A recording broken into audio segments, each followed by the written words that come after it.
Start.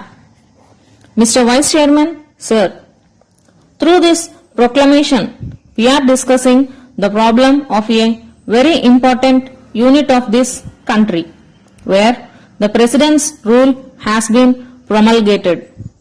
While supporting the resolution, I want to make some observations not only on Mizoram but on the entire northeastern region, where the political situation continues to cause concern for this country. Very often we talk about insurgency, but to me in the northeastern region, even before independence, we were fighting for the identity. People were asserting and we were asserting for our very survival in this country. By nature, tribals are very sensitive and they are very suspicious as far as their identity is concerned. In this wide Indian culture, naturally, the tribal people in the northeastern region have felt that unless they assert their identity, they would become totally submerged and they would become second-rate citizens in the country. That was the fear that they apprehended and it grew over the years.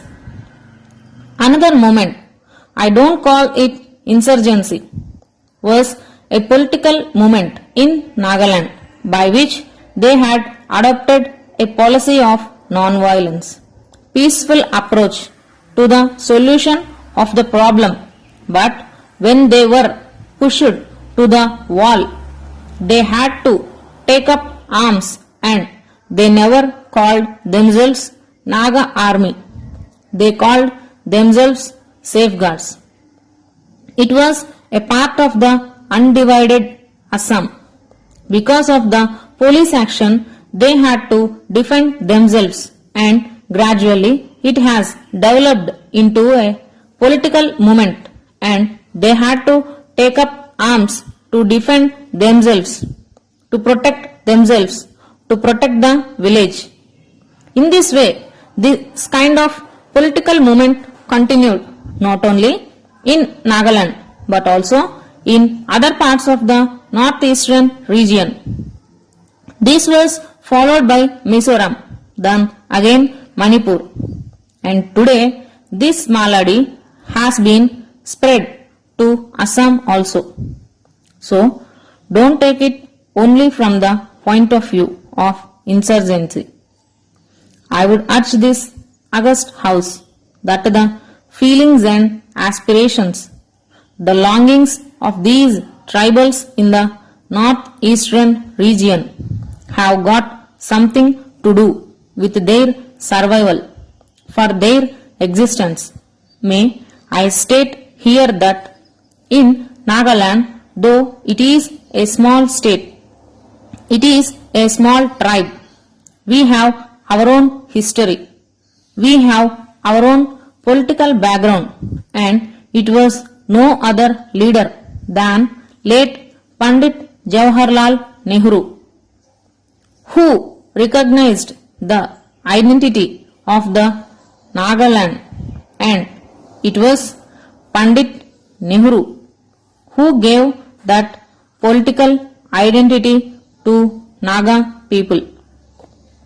And therefore, the Naga people even now remember how great was Pandit Jawaharlal Nehru. He was a father of the downtrodden. He was a father of the people there. Let us come to Meghalaya. The same agitation was going on, but fortunately, Meghalaya could emerge without shedding any blood, and through a peaceful process, the state of Meghalaya was carved out, and this was given by no other person than Miss Indira Gandhi. Mizoram emerged after more than 2 decades of struggle under the leadership of Lal Denga. They had been fighting for succession from India. It was through the good offices of the Government of India, the people of India, and also the political wisdom of Lal Denga that he came round to join the mainstream of national life. Why should we not give credit to Lal Denga for this?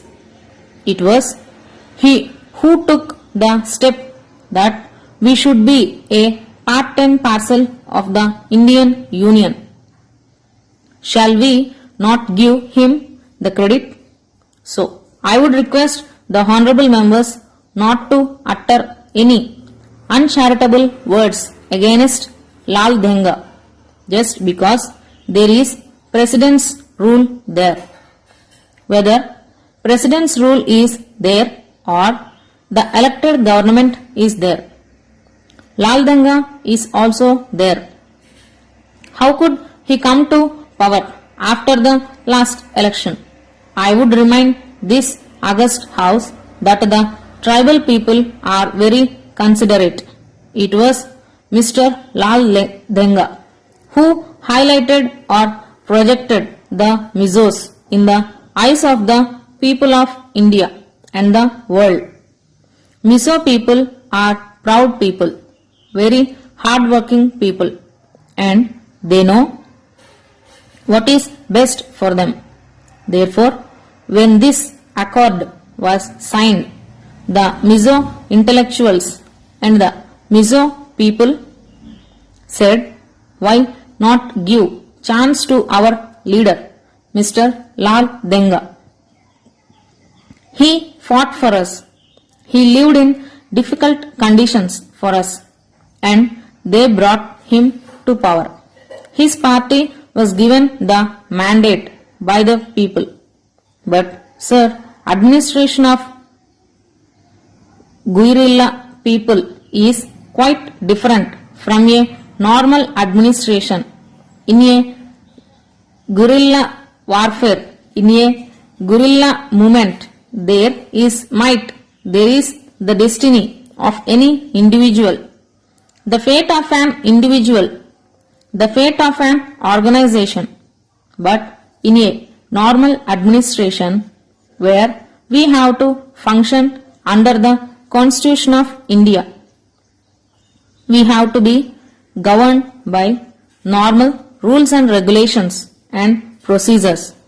Here, I believe Mr. Lal Denga, who has been used only to the guerrilla methods, when he was given the reins of normal administration, felt the difficulties of running a normal administration.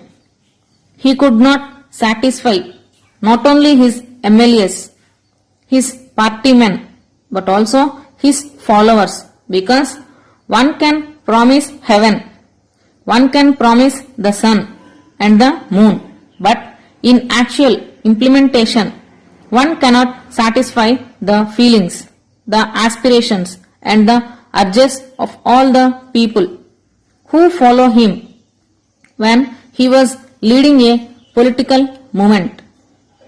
Similar is the case in Assam. AGP promised so many things to the people, but when you are given the actual reins of administration, you are bound to fumble. So, they are also suffering. Similar is the case with Lal Denga. Don't blame only the Congress government. Defection was not by Congress people. It was among his own colleagues, among his own men. About this anti-defection law, I think the philosophy behind it is also full of defects and loopholes.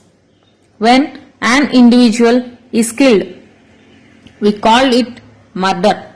But in a war, when we kill thousands, we don't call it murder. Similar is the case with anti-defection law. Stop.